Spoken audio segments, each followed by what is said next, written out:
Olaria, once a vibrant industrial hub, now slumbers beneath a shroud of melancholy and oblivion. Its days of glory have receded, supplanted by an almost oppressive quietude, disturbed only by the distant echoes of the life that once coursed through its veins. At the heart of this dormant metropolis, amidst derelict warehouses and silent factories, stands Central Station, a colossus of iron and concrete that has borne witness to the city's ascendance and decline. Today, the station is a spectral remnant of its former self, a repository of dusty memories, frequented only by those seeking refuge or lost within the nocturnal shadows. It is against this desolate backdrop that an inexplicable phenomenon has been haunting the few who still venture through its corridors, the mysterious disappearances of individuals. Each week, without preamble, without a trace, people simply evaporate, swallowed by the darkness emanating from the disused tracks. The narratives circulating among the older inhabitants are chilling and remarkably consistent. A mournful whistle, distinct from any modern train horn, sounds punctually at 3:17 a.m. Witnesses, often gripped by fear and confusion, report glimpsing phantasmal lights dancing in the gloom, casting indistinct shapes upon carriages that seem to materialize from nowhere, only to vanish as swiftly as they appeared. Night watchmen, their faces etched with exhaustion and dread, describe the sensation of unseen presences, the subtle creak of doors opening and closing, and the fleeting sight of silhouettes embarking on a journey of no return. The railway line itself, officially decommissioned for decades, remains deserted, devoid of any indication of rail traffic. No train, according to official records, should traverse these tracks, let alone one operating on such unusual schedules and providing such a sinister service. The local community, torn between skepticism and terror, whispers legends of the 317 ghost train, an urban myth that has taken on terrifying dimensions with each successive disappearance. Logic falters in explaining the events at the station, leaving a vacuum filled by apprehension and conjecture. It is within this context of unfathomable mystery and escalating unease that a solitary investigator, driven by an insatiable thirst for truth and a courage bordering on recklessness, resolves to confront the inexplicable.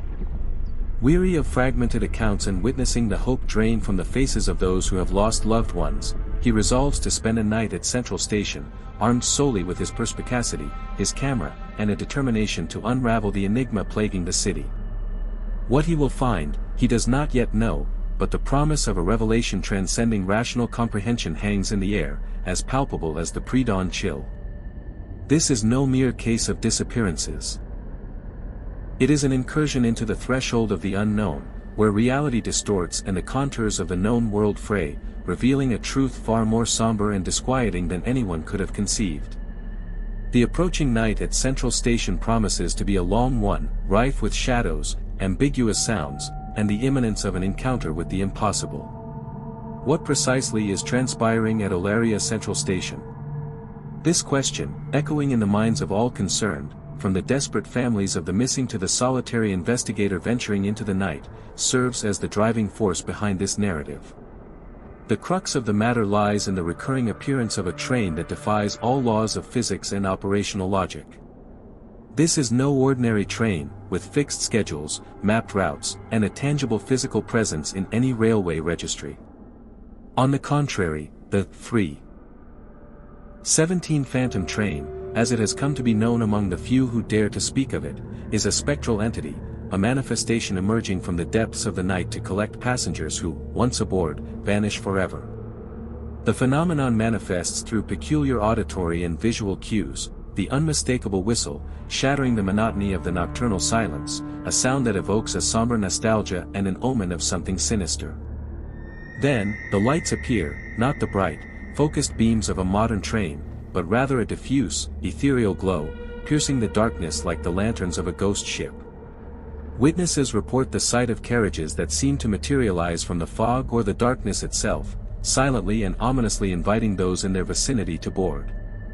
The nature of these carriages is equally enigmatic. Some describe their appearance as ancient, reminiscent of bygone eras, while others claim they are almost transparent, as if fashioned from pure energy or a substance that defies human perception. The act of boarding, for those who witness it, appears to be almost hypnotic, an act of surrender to an irresistible force. What makes this phenomenon particularly unsettling is the utter absence of any supporting physical evidence. The tracks remain dusty and overgrown, with no signs of wear or recent passage. There are no footprints, debris, or any trace to suggest the presence of an actual train.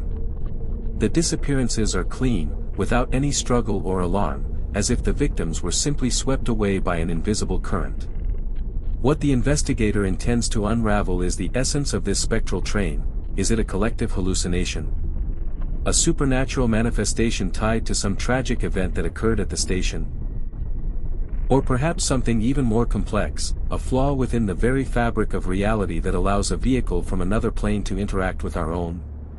The investigation will focus on amassing as much data as possible during the fateful night, meticulously documenting every sound, every sight, every perceived anomaly, in an endeavor to construct a coherent picture of what is truly at stake. The ultimate objective is not merely to identify the nature of the train, but also to comprehend the mechanism underpinning the disappearances and, if feasible, to devise a method for halting this sinister cycle that plagues the city of Valeria. The significance of unraveling the enigma of the 317 Phantom train extends far beyond mere curiosity or the pursuit of a logical explanation for inexplicable events. The primary impetus stems from the imperative need to bring solace and closure to families fractured by the loss of their loved ones. Each disappearance is not merely a statistic, but an open wound in the lives of parents, children, siblings, and friends, who exist in a perpetual state of anguish and uncertainty. The faint hope of reunion, however remote, is what sustains them, and the utter lack of any information exacerbates their suffering immeasurably. Thus, the investigation is propelled by a profound empathy and a sense of duty towards these individuals. Furthermore, the phenomenon itself poses a latent threat to the safety and well-being of the Valeria community. As long as the Phantom train continues its spectral operations, no one can truly be secure, particularly those who, for whatever reason, find themselves in proximity to the station during the fated hours. The possibility of further disappearances at any moment breeds an atmosphere of fear and apprehension that permeates daily life in the city. Unraveling the mystery is, therefore, an act of safeguarding the community, an endeavor to neutralize a threat that operates from the shadows. There is also an intrinsic component of truth-seeking that fuels the investigator. The human mind is inherently inquisitive, and the existence of an event that defies rational comprehension is an irresistible lure for those dedicated to solving enigmas. The spectral nature of the train, its apparent ability to manifest and operate without any discernible physical basis, raises fundamental questions about the very fabric of reality, time, and space. The investigation offers an opportunity to probe the boundaries of human knowledge and potentially make a discovery that redefines our understanding of what is possible. The history of Valeria, marked by industrial decline, also serves as a crucial backdrop. The derelict station, a monument to the city's once glorious past, has become the stage for a contemporary mystery, linking the past to the present in a grim and unsettling fashion. The resolution of this mystery could also hold symbolic weight for the city, offering a glimmer of hope and the potential to transcend the shadows of its history. Ultimately, the rationale behind why this mystery requires unraveling is multifaceted. It is a humanitarian imperative for grieving families, a security necessity for the community, an unyielding pursuit of truth, and a desire to bring closure to a dark chapter in Valeria's history. The resolution of the 317 ghost train enigma is not merely about locating a train, but about restoring peace, safety, and hope to a town that has long been bereft of them. Valeria Central Station, the stage for this enigma, is more than merely a physical locale. It is a character in its own right, steeped in an atmosphere of abandonment and melancholy. Situated in a peripheral district of the city, far removed from the more bustling urban centers, the station finds itself in a state of advanced decay. The main buildings, once imposing with their iron and glass architecture, now display shattered windows, peeling facades, and the patina of time on every surface. Dust and cobwebs shroud antique furnishings, frozen clocks, and faded posters advertising destinations that no longer exist. The tracks, stretching toward an indistinct horizon, are overgrown with weeds and debris, bearing testament to decades of inactivity. The very location of the station, amidst old industrial zones, contributes to its sinister aura. The vacant warehouses, silent smokestacks, and worn cobblestone streets create a desolate environment, where nature begins to reclaim what man has built. It is a place where the city's industrial past still resonates, but in a spectral fashion, like an echo of a bygone era. The choice of this locale for the disappearances is not accidental. The station's very atmosphere seems conducive to inexplicable events. The encroaching darkness in the early morning hours, the solitude that reigns in its corridors, and the absence of constant surveillance create an ideal setting for the phantom train's emergence. The station is a point of transition, a place of departures and arrivals that, in bygone days, connected Olaria to the rest of the world. Now, it has become a portal to the unknown, a threshold between reality and the inexplicable. The investigator selects this site not by chance, but because it is the epicenter of the mystery. It is where the disappearances occur, where the whistles are heard, and where the lights are seen. The significance of this place lies in its very nature of forgottenness and desolation, characteristics that seem to attract or generate the phenomenon. The station, in its ghostly quietude, serves as a magnet for mystery, a receptacle for the supernatural. The presence of few local inhabitants in the vicinity, typically night shift workers or the homeless, also contributes to the isolation and the secretive aura that enshrouds the station. The station's history, intertwined with Olaria's rise and fall, imbues it with psychological depth, rendering it a perfect backdrop for a narrative exploring themes of loss, memory, and the inexplicable. Its atmosphere of abandonment, desolate architecture, and remote location forge an environment that amplifies dread and uncertainty, positioning Central Station as the ideal locus for the emergence of a train that ought not to exist. The timetable for the investigation into the 317 ghost train is rigidly dictated by the very nature of the phenomenon, which manifests at a specific hour with a predictable regularity. The primary action is concentrated on a single night, strategically chosen to maximize the chances of witnessing the event in its entirety. The investigator plans to arrive at Central Station several hours in advance, well before dusk, to acclimate to the surroundings, establish strategic vantage points, and ensure all recording and monitoring equipment is functioning optimally. The preparatory phase, encompassing the analysis of witness testimonies, verification of maps, and research into the station's history, has already been completed. The night itself constitutes the climax, with the crucial period between 3 a.m. and 3:30 a.m. designated as the time of peak anticipation. It is within this 30-minute window that the phantom whistle is consistently reported, followed by the appearance of lights and, presumably, the train itself. The significance of timing cannot be overstated. The phenomenon is ephemeral, potentially lasting mere moments, demanding unceasing vigilance and readiness to act. Following the principal event, the investigator intends to remain on-site until dawn, documenting any residual traces or anomalies that may have been left behind. The analysis of the collected data will constitute the subsequent phase, which could span several days or weeks, contingent upon the volume and intricacy of the information. The findings of the investigation will then be compiled into a comprehensive report, to be shared with the relevant authorities and, potentially, with the public, in the hope of bringing some resolution to the enigma. The decision to focus on a single night is a calculated one, aimed at securing concrete and irrefutable evidence. Nevertheless, the unpredictable nature of the phenomenon means there is no guarantee the train will appear on that specific night, although the regularity of reports suggests a high probability. Meticulous preparation and an understanding of the critical importance of timing are paramount to the mission's success. The night the investigator ventures into the station is an inflection point, a moment where past and present converge to confront the inexplicable. The anticipation of what might unfold, the escalating tension as the hours tick by, and the imperative to be in the right place at the right time render the timeline a crucial element within the narrative. The waiting itself constitutes an integral part of the experience, testing the investigator's patience and resolve in the face of uncertainty. The protagonist of this investigation is a solitary investigator, a man whose identity and past remain deliberately vague, allowing the focus to remain on the central mystery.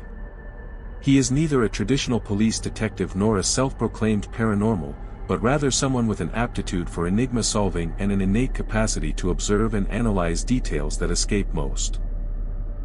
His motivation is personal, perhaps tied to a past loss or a quest for deeper meaning in his own life, though this is merely suggested.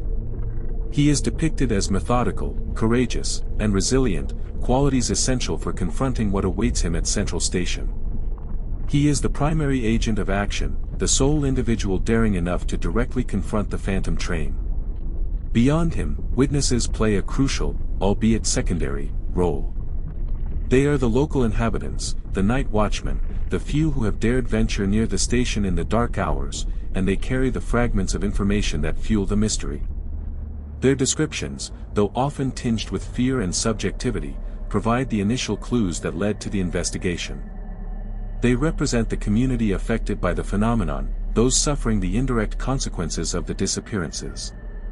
Another group of participants, though unintentional, are the victims themselves, the individuals who have vanished. They are the catalyst for the entire investigation, the reason the mystery needs to be unraveled. Their absence and the void they have left behind are the engine that drives the investigator. Though not physically present, their story and the impact of their losses are felt at every turn of the investigation.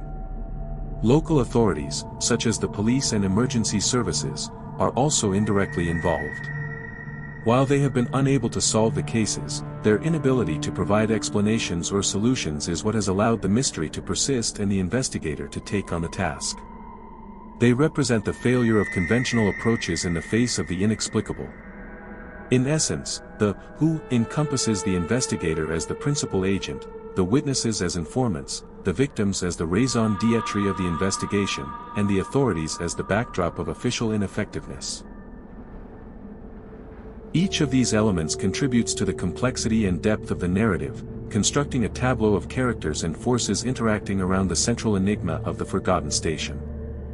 The methodology employed to unravel the mystery of the 317 Phantom train is a confluence of traditional investigation and intensive observational techniques, meticulously adapted to the peculiar nature of the phenomenon. The investigator does not solely rely on reports and interviews but also on complete immersion in the environment where the event transpires. The initial phase entailed a thorough research of witness accounts, seeking discernible patterns, subtle inconsistencies, and pivotal details that might have been overlooked.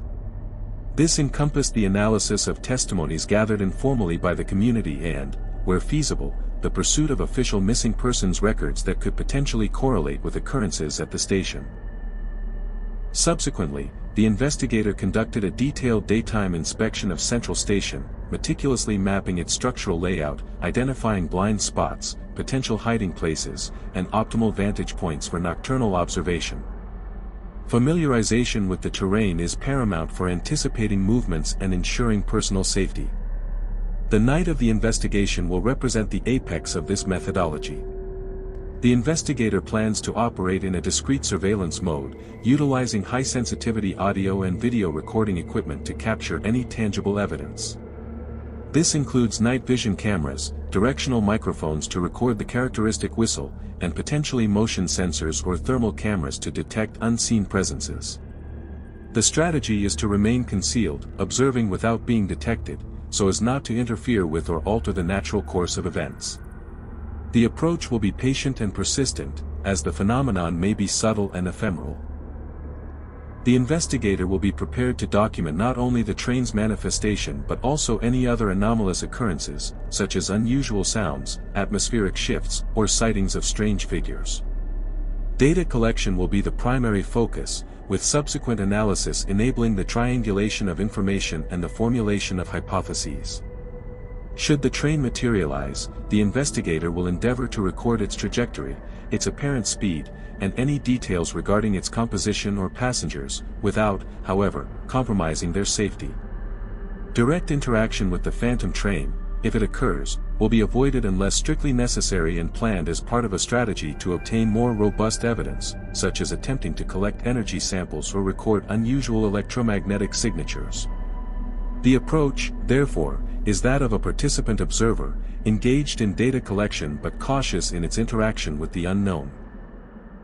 The objective is to obtain concrete evidence that can explain what is happening, without becoming another victim of the mystery. Data collection is paramount. The subsequent analysis of this data is what will unravel the enigma. Quantifying the effort and resources dedicated to investigating the 317 Phantom train reveals the sheer magnitude of commitment required to unravel such an elusive enigma. The primary investment, in terms of how much, is the investigator's time and unwavering dedication. A single night of surveillance might seem insignificant, but the preparatory work preceding it is extensive. This encompasses countless hours devoted to meticulous research, analysis of witness accounts, logistical planning, and equipment calibration. The cumulative time invested in the investigation, from its inception through the final data analysis, can readily amount to weeks of arduous and focused endeavor. In terms of material resources, the principal expenditure lies in specialized equipment. High-resolution cameras with nocturnal and low-light recording capabilities, high-fidelity audio recorders capable of capturing ultrasonic or infrasonic frequencies, and potentially more sophisticated devices such as thermal imagers or electromagnetic field meters represent a substantial financial outlay.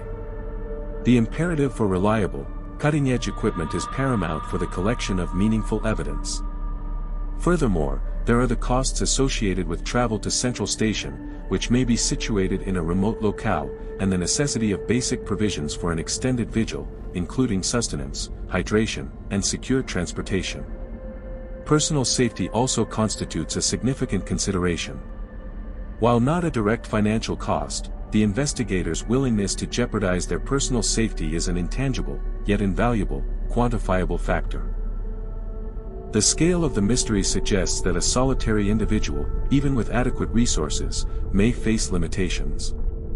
Should the investigation indicate the need for a more comprehensive approach, involving additional personnel or more sophisticated apparatus, the associated costs could escalate considerably. Nevertheless, the initial premise is that a focused, well-orchestrated effort by a dedicated investigator might suffice to elicit the requisite answers. The sheer magnitude of the mystery, characterized by its recurring disappearances and the spectral nature of the train, implies that its resolution may demand a disproportionate quantity of effort and resources compared to a conventional missing person case. The inherent uncertainty of the phenomenon means there is no guaranteed return on investment, whether that investment is measured in time, finances, or personal risk.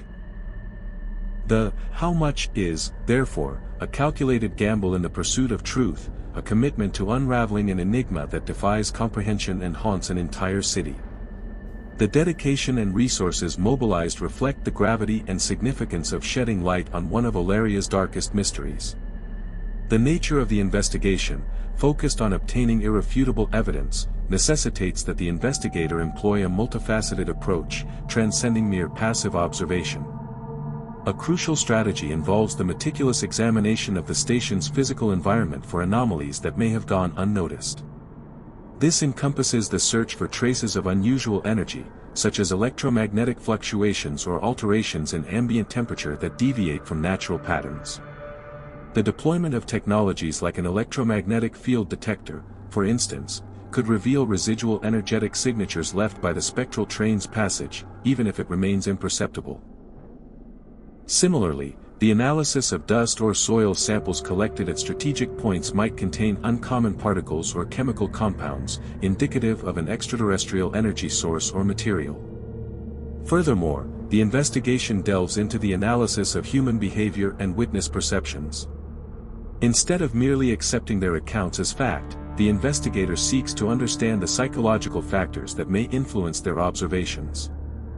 This can involve exploring phenomena such as pareidolia, the tendency to perceive significant patterns in random data, spontaneous hypnosis induced by the environment or expectation, or even the possibility of mutual suggestion among the few who share their experiences. Understanding the subjectivity of these witnesses does not invalidate their testimonies, but rather allows for a more precise interpretation of the collected information, distinguishing between what might be a distorted perception and what could be a genuine indicator of an anomaly. An additional layer of depth to the investigation lies in exploring the geological and social history of the area surrounding the station. Could unusual rock formations, mineral deposits, or even historical accounts of strange phenomena in the region precede the railroad's existence. Delving into old archives, local newspapers, and oral traditions might uncover hidden connections that shed light on the phantom train's nature. Perhaps the station was built upon a site with peculiar energetic properties, or maybe a specific, long-forgotten tragic event has left an indelible mark on the local reality. Furthermore, the investigation contemplates the possibility that the phantom train is not an isolated occurrence but rather a component of a broader pattern of temporal anomalies or distortions. A comparative analysis of the disappearances against other inexplicable incidents reported across various eras and locales could potentially unveil resemblances suggestive of a common origin or an interconnected phenomenon. This expansive viewpoint enables the investigator to approach the enigma not as a singular event, but as a manifestation of something more significant and intricate, the causal factors of which may lie beyond the immediate confines of the station. Another crucial aspect involves the analysis of the victims themselves. Who were these individuals? Did they share any common characteristics that might explain why they were selected by the phantom train? The investigation delves deeply into the victims' profiles, searching for patterns in their lives, habits, social circles, or even their emotional states at the time of their disappearance.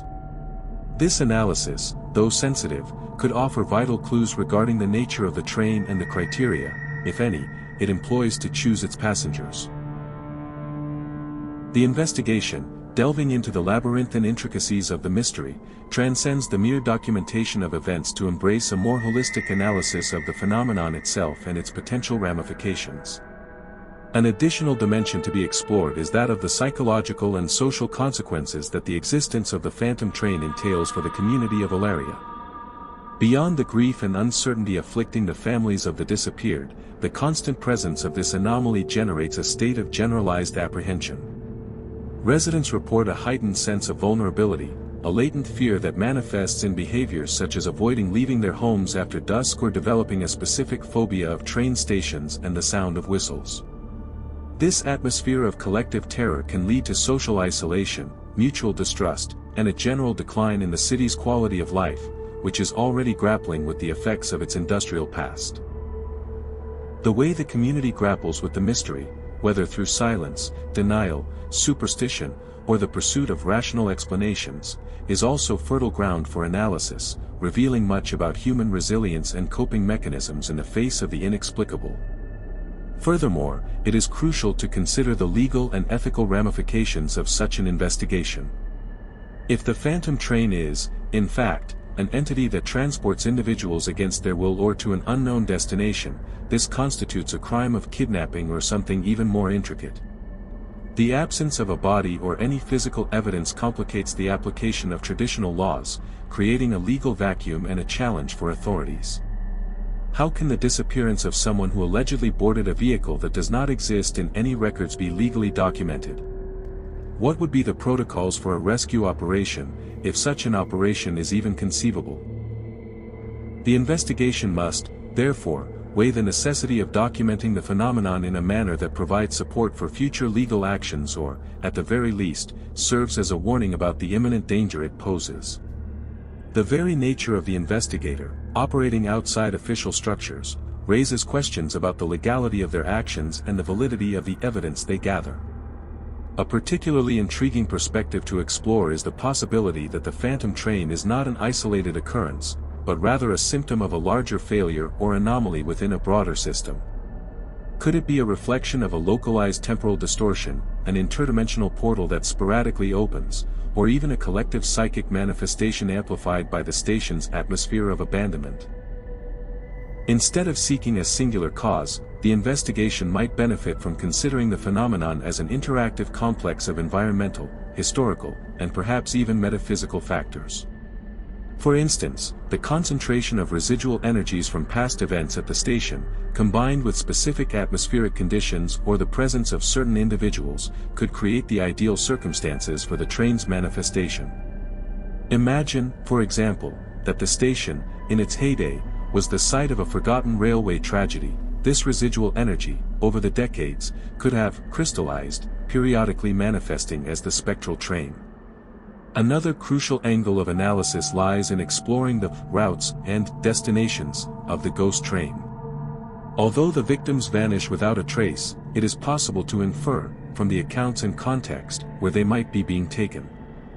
Would it be a physical destination, a place in another dimension, or an entirely different state of existence? The investigation might attempt to correlate the disappearances with local stories or urban legends that speak of other worlds, or journeys of no return. Perhaps the victims are not simply disappearing, but are being transported to a plane of existence where the laws of physics and logic as we know them do not apply.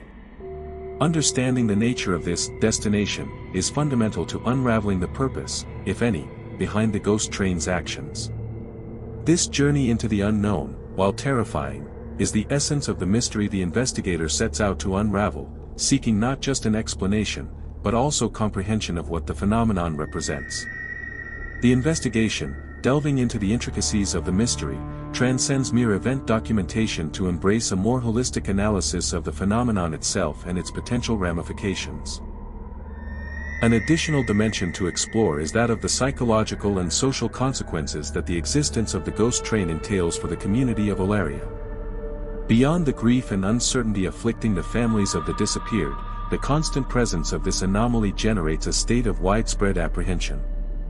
Residents report an increased sense of vulnerability, a latent fear that manifests in behaviors such as avoiding going out after nightfall or developing a specific phobia of train stations and the sound of whistles. This atmosphere of collective terror can lead to social isolation, mutual distrust, and a general decline in the city's quality of life, which is already struggling against the effects of its industrial past.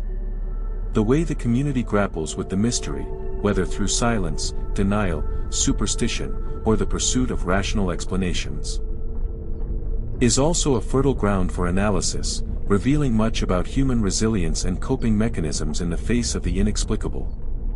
Furthermore, it is crucial to consider the legal and ethical ramifications of such an investigation. If the phantom train is, in fact, an entity that transports individuals against their will or to an unknown destination, this constitutes the crime of kidnapping or something even more complex. The absence of a body or any physical evidence complicates the application of traditional laws, creating a legal vacuum and a challenge for authorities. How can the disappearance of someone who supposedly boarded a vehicle that does not exist in any records be legally registered? What would be the protocols for a rescue operation, if such an operation is even conceivable? The investigation must, therefore, weigh the necessity of documenting the phenomenon in a manner that provides support for future legal actions or, at the very least, serves to warn about the imminent danger it represents. The very nature of the investigator, operating outside official structures, raises questions about the legality of their actions and the validity of the evidence they collect. A particularly intriguing perspective to explore is the possibility that the ghost train is not an isolated event, but rather a symptom of a larger malfunction or anomaly within a broader system. Could it be a reflection of a localized temporal distortion, an interdimensional portal that sporadically opens, or even a collective psychic manifestation amplified by the station's atmosphere of abandonment? Instead of seeking a singular cause, the investigation might benefit from considering the phenomenon as an interactive complex of environmental, historical, and perhaps even metaphysical factors. For instance, the concentration of residual energies from past events at the station, combined with specific atmospheric conditions or the presence of certain individuals, could create the ideal circumstances for the train's manifestation. Imagine, for example, that the station, in its heyday, was the site of a forgotten railway tragedy. This residual energy, over the decades, might have crystallized, periodically manifesting as the spectral train.